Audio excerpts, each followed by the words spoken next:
नमस्कार दोस्तों, मैं सीए राहुल गुप्ता वेलकम करता हूं आप सबको अपने YouTube चैनल में। आज हम दोस्तों आगे बढ़ेंगे और हम जीएसटी का नेक्स्ट सेक्शन करेंगे, section 13 time of supply of services. दोस्तों इस सेक्शन के बाद भी टाइम ऑफ सप्लाई कंप्लीट नहीं होगा, इसके बाद हमें आईजीएसटी में जाना पड़ेगा, वो हम आज कवर नहीं करेंगे, उसके लिए हम एक अलग वीडियो बनाएंगे। तो दोस्तों time of supply of services, ये नोटिफिकेशंस और सर्कुलर्स हमें इसके साथ पढ़ने पड़ेंगे। दोस्तों द लायबिलिटी टू पे, इसका सबसेक्शन 1 क्या कहता है? देखो दोस्तों, आप खुद सोचो, time of supply of service sir क्या होना चाहिए? सर या तो मैंने सर्विस दे दी हो, या मेरे पास पेमेंट आ चुकी हो, रिसीट ऑफ पेमेंट, या फिर कुछ पर्टिकुलर टाइम के बाद अगर मैं इनवॉइस रेज नहीं करता हूं तो वो हो जाना चाहिए। सर और तो कुछ नहीं लग रहा मुझे। ठीक है, तो आइए अब हम पढ़ते हैं। 2-3 चीज़ें हमें पता चल गई है कि कोई पेमेंट होगी या कोई सर्विस प्रोवाइड होगी। ठीक है, the liability to pay tax on services shall arise at the time of supply in accordance with the provisions of this section. भाई टाइम ऑफ सप्लाई इस सेक्शन के अकॉर्डिंग चलना। The time of supply of services shall be earliest of the following dates. इन सब में से जो सबसे जल्दी हो जाए that will be the time of supply. Clause A, the date of issue of invoice और the receipt of payment whichever is earlier.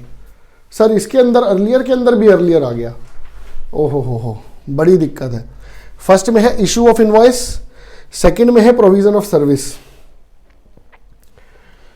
The date of provision of service if invoice is not issued. Sir invoice issue नहीं किया था तो उन्होंने कहा भाई service जब पूरी हो जाए तब, या फिर date of receipt of payment whichever is earlier.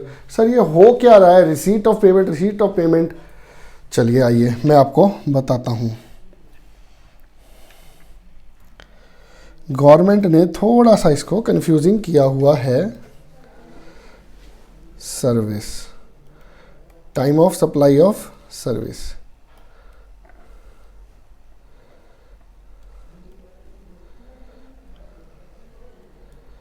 A B, इन दोनों में से जो जल्दी हो जाए वो। सी भी है, अभी मैं सी को कवर नहीं कर रहा हूं। ठीक है जी, ए में क्या है जी? इनवॉइस इज इशूड और पेमेंट रिसीव्ड। इन दोनों में से जो भी अर्लियर हो जाए। ठीक है जी, एक डेट तो ये आ गई। दूसरा, date of provision of service, अगर इनवॉइस इशू नहीं होता है तो, और पेमेंट रिसीव्ड। इन दोनों में से भी जो अर्लियर हो जाए। तो इन दोनों में आप कंपेयर करेंगे, एक डेट ए ने निकाली, एक डेट बी ने निकाली। अब उन दोनों में से जो जल्दी डेट होगी वो will be the date of time of supply.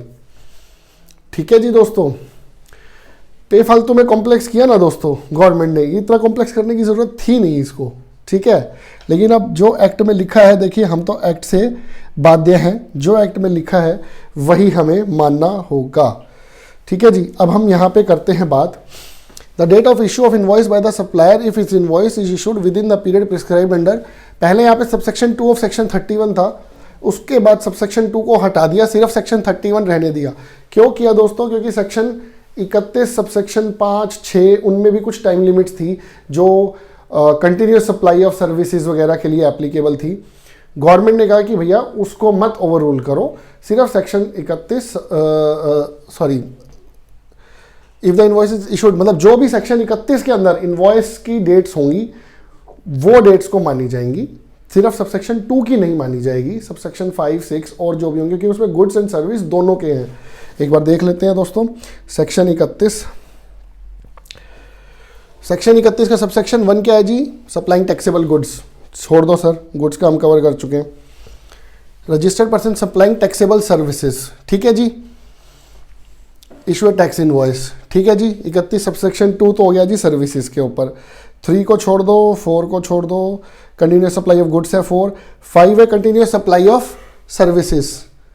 ठीक है जी दोस्तों, तो गवर्नमेंट ने कहा भैया इसको भी तो लेना था, अगर मैं 31 सबसेक्शन 2 ही लिख देता तो मैं 31 सबसेक्शन 5 तक कैसे पहुंचता।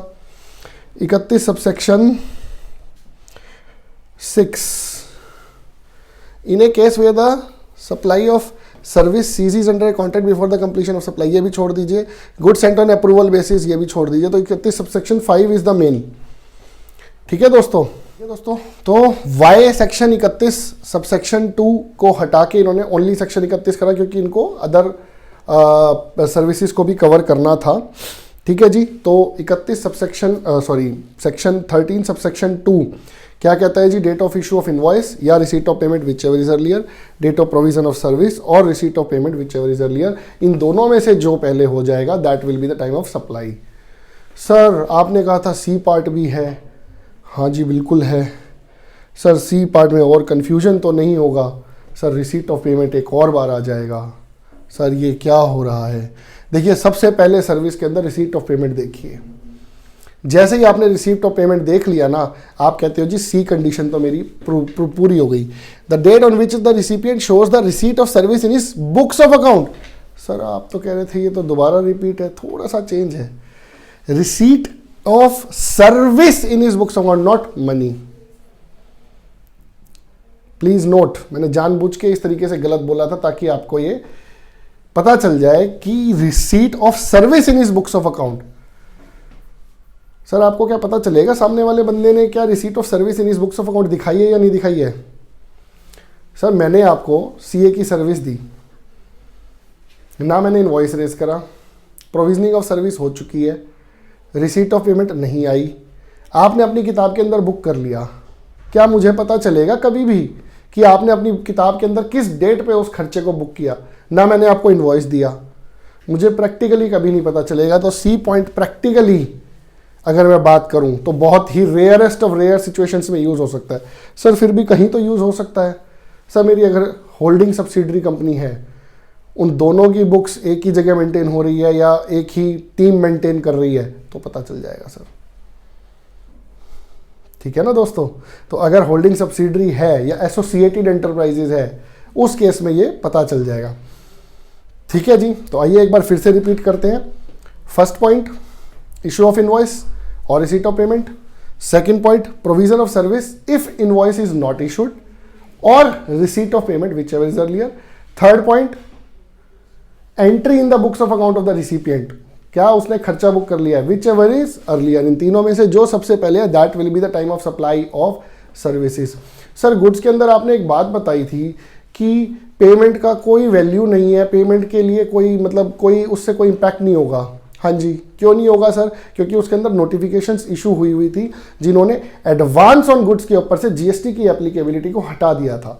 और मैंने आपको बताया था उस टाइम पे कि दोस्तों सर्विस के ऊपर ऐसा कुछ भी नहीं हुआ है।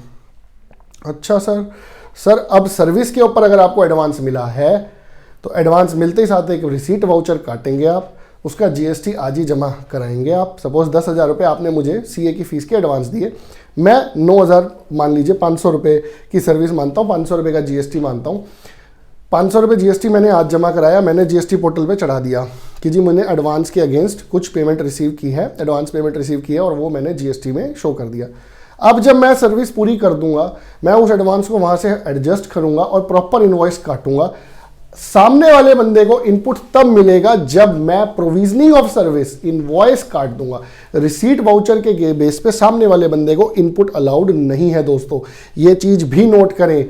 तो एडवांस का अगर आप इनवॉइस रेज करना भी चाहते हैं तो सामने वाले बंदे को इनपुट नहीं मिलेगा, आप सिर्फ रिसीट वाउचर ही इशू करेंगे। ठीक है दोस्तों? अब वोडाफोन खड़ा हो गया सर, वोडाफोन, एयरटेल, जियो सब खड़े हो गए सर। कहते हैं सर हम प्रीपेड पे काम नहीं कर रहे, हम पोस्ट पेड पे काम कर रहे हैं। मैंने कहा जी ठीक है, कोई बात नहीं, बढ़िया है। कहता है सर हमने कस्टमर को बिल बना के दिया 995 रुपये। मैंने कहा जी ठीक है। कस्टमर ने पे कर दिए सर 1,000 रुपये। तो मैंने कहा हाँ ठीक है, 5 रुपये पे लाओ, जीएसटी एडवांस आ गया तुम्हारे पास, रिसीट वाउचर काटो और फिर बाद में एक काम करना, जब प्रॉपर इनवॉइस काटोगे तो उसको एडजस्ट कर लेना। भाई वोडाफोन और एयरटेल और जियो के जितने भी सारे अकाउंटेंट्स थे वो तो सब खड़े हो गए, कहते हैं सर हम तो अकाउंटिंग ही नहीं करेंगे आपके साथ, ये तो बड़ी दिक्कत हो जाएगी। 5-5, 10-10 रुपये के पीछे आप एडवांस लोगे, फिर हम उसको रिवर्सल करेंगे, हमसे तो मैच ना होगा सर।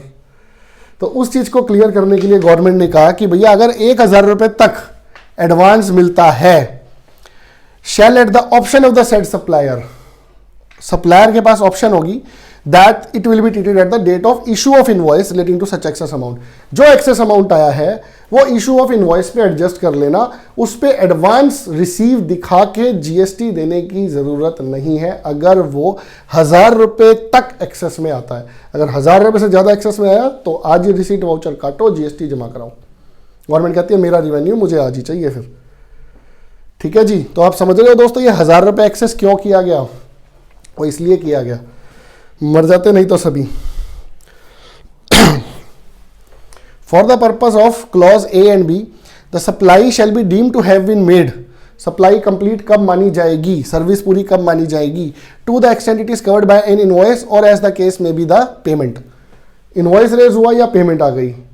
ठीक है दोस्तों, अगर इनवॉइस रेज नहीं करना तो, अगर इनवॉइस रेज नहीं करना तो प्रोविजनिंग ऑफ सर्विस कंप्लीट हो जाए। ठीक है, the date of receipt of payment shall be the date on which the payment is entered in the books of account of the supplier। Sir ये क्या भला है, date of receipt of payment क्या होता है? Sir date of receipt of payment का मतलब ये है सप्लायर ने, मैंने आपको सीए की सर्विस दी 50,000 रुपये, 8,000 9,000 रुपये जीएसटी 59,000। आपने कहा जी ठीक है सर बहुत बढ़िया मैं आपकी पेमेंट कर दूंगा। आपने मेरी पेमेंट नहीं करी, आपने मुझे कोई सपोज एक टीवी गिफ्ट कर दिया, payment has been entered in the books of account. मैंने इनवॉइस रेज नहीं किया आपको 59,000 का, मान लीजिए सर्विस कंप्लीट हो चुकी है, आपने मुझे सपोज एक टीवी दे दिया। तो ये सेक्शन 15 का वैल्यूएशन याद है दोस्तों, जब हम आपस में कुछ बार्टर कर लेते थे तो वो जीएसटी एप्लीकेबिलिटी होती थी। मैं इसको और ज़्यादा टफ नहीं करूँगा। अगर मुझे कुछ और मिलने की वजह से मैंने ये दिखा दिया कि मुझे सामने वाले से पेमेंट मिल गई तो that will also be treated at date of receipt of payment. जिस दिन मैंने वो एंट्री कर ली that date will also be termed as date of receipt of payment, या फिर मेरे पेमेंट बैंक अकाउंट में आ जाएगी, विच एवर इज अर्लियर। जो भी मेरे हो गया, या तो मेरे खाते में ट्रांसफर कर दो, या मुझे कैश दे दो एक एग्जांपल के तौर पे, या मैंने अपनी बुक्स के अंदर पेमेंट एंटर कर ली कि भैया ये पेमेंट आ गई। ठीक है जी, अब आ गया जी reverse charge. Sir reverse charge मेरे को बचपन से ना बड़ा कंफ्यूज करता आ रहा है, बहुत कंफ्यूज करता है सर रिवर्स चार्ज। सर हम कोशिश करेंगे आपको थोड़ा इजी करें reverse charge. Sir reverse charge normally उन चीज़ों पे लगाया जाता है, सर्विस हो चाहे गुड्स हो, जिसके अंदर सेलर से गवर्नमेंट को जीएसटी मिलना थोड़ा मुश्किल होता है और गवर्नमेंट कहती है रिसीवर को पकड़ लो, इससे जीएसटी लो। सेलर को ना इनवॉइस रेज करना आता होगा, जैसे ट्रांसपोर्ट एजेंट्स ट्रांसपोर्टर्स हो गए, ठीक है, दे आर नॉर्मली इलिटरेट, अच्छे ट्रांसपोर्टर्स भी हैं, I do not mean that, लेकिन जो नॉर्मली मार्केट में देखा गया है वो ट्रांसपोर्टर्स ज़्यादातर अनएजुकेटेड हैं। ठीक है, वो कंप्लायंसेस नहीं कर पाते, इसीलिए गवर्नमेंट ने जीएसटी रिवर्स चार्ज में और फॉरवर्ड चार्ज में दोनों चार्ज में ऑप्शंस दी हुई है ट्रांसपोर्टर्स को। ठीक है दोस्तों, तो गवर्नमेंट ने क्या कहा, टैक्स इज पेड और liable to be paid on reverse charge basis, तो time of supply shall be earlier of the following dates. Sir आप बताइए रिवर्स चार्ज के अंदर टाइम ऑफ सप्लाई क्या होना चाहिए? अगर वो इनवॉइस रेज कर दे तो ठीक है, अगर वो इनवॉइस रेज करे ही ना तो मैंने जिस दिन पेमेंट करी होगी उसको, ठीक है जी, क्या होगा, ट्रांसपोर्टर है भाई, काम कर रहा है, पैसे तो लेगा। जिस दिन पे मैंने अपनी किताब के अंदर पेमेंट बुक कर दी उस दिन को मान लो, या फिर एक आर्बिट्रेरी इन्होंने डेट दे दी 60 दिन, 60 days from the date of issue of invoice. आपने पेमेंट करी हो चाहे ना करी हो इररिलेवेंट है जी। ठीक है जी, आइए अब देखिए फर्स्ट क्या है जी, earlier of the following dates, the date of payment as entered in the books of account of the recipient और the date on which payment is debited in his bank account whichever is earlier. Sir ऐसा क्यों लिखते हैं यार, the payment as entered in the books of account. Sir आपने actual में payment ना करी हो, किसी और तरीके से एडजस्टमेंट करी हो आपस में, ठीक है जी, तो उसको कवर करने के लिए ये लिखा जाता है। और the date on which payment is debited, जिस दिन मेरे बैंक अकाउंट से पेमेंट जारी हो, विच एवर इज अर्लियर। अगर इनवॉइस रेज हुआ है तो date immediately following 60 days from the date of issue of invoice और any other document whatever name called. Sir invoice के साथ डॉक्यूमेंट क्यों लिखा है? सर ट्रांसपोर्टर बिल्टी बहुत इशू करते हैं, इनवॉइस सब ट्रांसपोर्टर्स इशू नहीं करते, बिल्टी के ऊपर ये अमाउंट लिख देते हैं। तो इसीलिए उन्होंने क्लियर किया, और एनी अदर डॉक्यूमेंट। ठीक है जी, रिवर्स चार्ज वाला कोई भी डॉक्यूमेंट देगा, उसके विद इन 60 डेज आपको उसका रिवर्स चार्ज जमा कराना है। एक कंडीशन है, विच एवर इज अर्लियर, ए और बी। तो या तो इनवॉइस रेज किया हो उसके 60 डेज के अंदर अंदर, या फिर पेमेंट बुक्स के अंदर रिकॉर्ड हो गई हो, चाहे बैंक अकाउंट से पे हुई हो चाहे वैसे ही एडजस्ट हो गई हो। तो वही दोनों कंडीशंस आ गई दोस्तों। लेकिन इनवॉइस रेज करने की डेट इज इररिलेवेंट। आप एक चीज और नोट कीजिए, अगर ट्रांसपोर्टर आपको इनवॉइस रेज करके दे रहा है, that date is irrelevant. But आप एक चीज नोट कीजिए, विद इन 60 डेज आपको ये करना है, रिवर्स चार्ज में जीएसटी जमा भी कराना है और उसका इनपुट भी लेना है। तो why I should be waiting till 60 days, जब मुझे जमा करा के इनपुट मिल ही जाना है तो I will pay it as soon as possible. ठीक है ना दोस्तों। भाई अगर ए और बी में किसी तरीके से भी कैलकुलेशन हो पानी मुश्किल हो रही है, the time of supply shall be date of entry in the books of account of the recipient of the supply. भाई रिसिपिएंट तेरे को ही पकड़ सकते हैं हम, सप्लायर तो रिवर्स चार्ज में वैसे ही कुछ नहीं पता हमें। तो जिस दिन तू अपनी बुक्स में खर्चा बुक करेगा भाई, उस दिन हम तेरे से रिवर्स चार्ज में जीएसटी ले लेंगे। 60 दिन वाली डेट को भी ओवर रूल कर देंगे। 60 दिन भी आपको नहीं देंगे। 60 दिन हम तब देंगे जब आपके पास कोई डॉक्यूमेंट हो या कोई इनवॉइस हो। 60 दिन बाय डिफॉल्ट नहीं है, 60 दिन तब मिलेंगे जब आपके पास इनवॉइस या कोई डॉक्यूमेंट हो। ठीक है दोस्तों। सर मेरी एक होल्डिंग कंपनी है यूएसए में और मैं हूं सब्सिडरी कंपनी इंडिया में। अच्छा जी, बहुत बढ़िया। सर मैंने उससे कुछ सर्विस ली कि काम कैसे चलाऊं इंडिया के अंदर, सेम लाइन ऑफ बिजनेस है।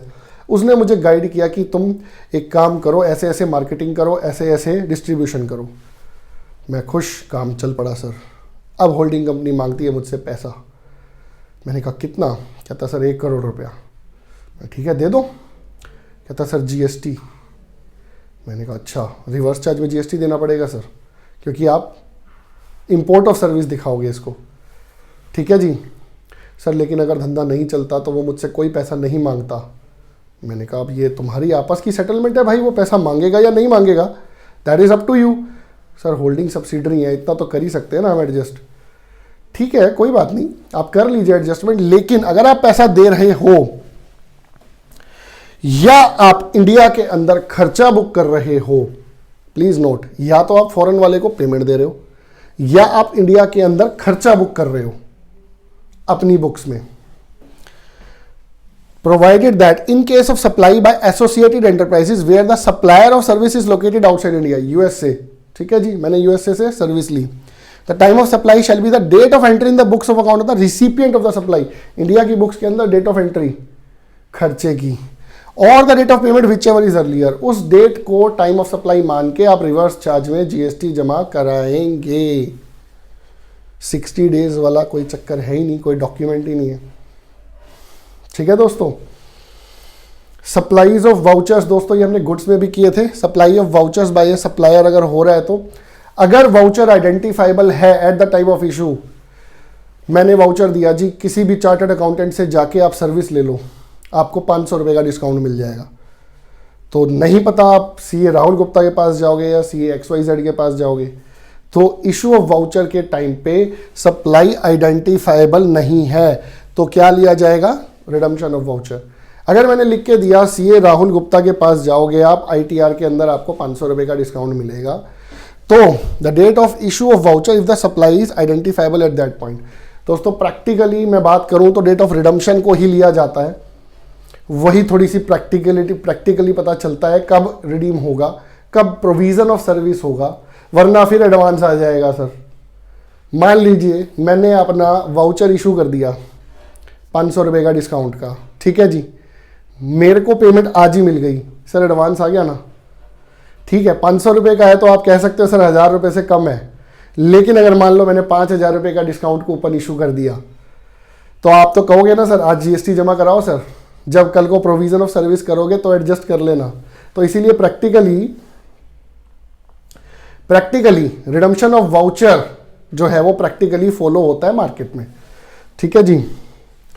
अब आ गया जी एक शैतान बच्चा, टैक्स की चोरी करूंगा सर मैं गंदा बच्चा हूं।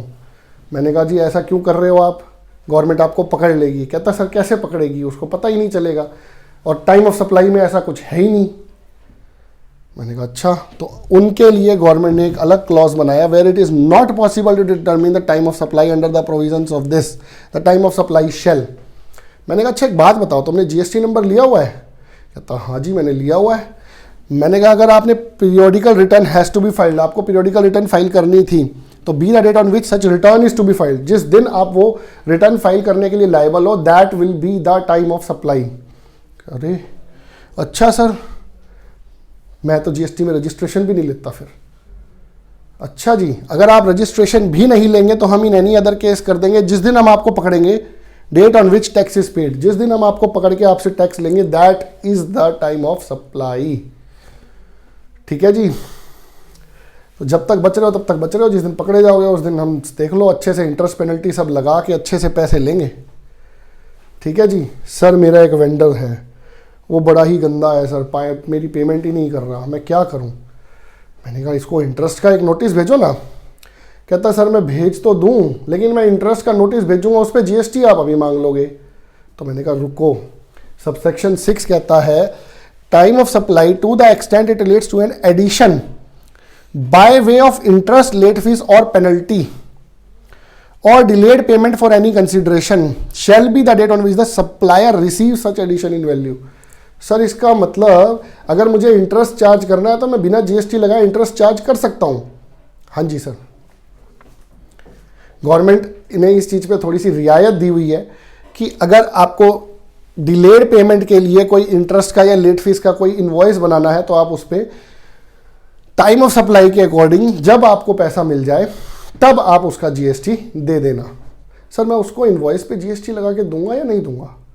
सर नहीं लगा के देंगे, अगर लगा के देंगे अभी तो जीएसटी देना पड़ जाएगा आपको। ठीक है, अभी आप इनवॉइस पे सिर्फ इंटरेस्ट लिखेंगे 1 लाख रुपए सपोज, एज इट इज़ उसको दे दो, जिस दिन वो पेमेंट करे उस दिन आप अलग से उसको जीएसटी लगा के दे देना। ठीक है जी। अब हम इसको एक बार शॉर्ट में कर लेते हैं। रिवर्स चार्ज के लिए time of supply of service क्या रहेगा जी? फर्स्ट कंडीशन तो है डेट ऑफ पेमेंट या 60 days of issue of invoice by the supplier on any other document. ठीक है जी। Date of entry in the books if A and B do not apply. ठीक है, परफेक्ट जी। For sale of voucher sir, अगर आपको पता है voucher, date of issue voucher, इस वाउचर इज आइडेंटिफाइबल। ठीक है, अगर सप्लाई आइडेंटिफाइबल है कि कहाँ यूज होगी तो date of issue of voucher, अगर नहीं है तो date of redemption. General rule whichever is earlier will be time of supply. Date of issue of invoice और डेट ऑफ पेमेंट। ठीक है जी, परफेक्ट। अगर इनवॉइस रेज नहीं हो रहा तो प्रोविजन ऑफ सर्विस और date of payment whichever is earlier. Date of entry in books if A and B do not apply. और अगर इनमें से कोई भी चीज पॉसिबल नहीं है तो date of filing of periodical return या डेट ऑफ टैक्स पेमेंट। ठीक है जी। आशा करता हूं दोस्तों टाइम ऑफ सप्लाई आपको अच्छे से क्लियर हो गया है।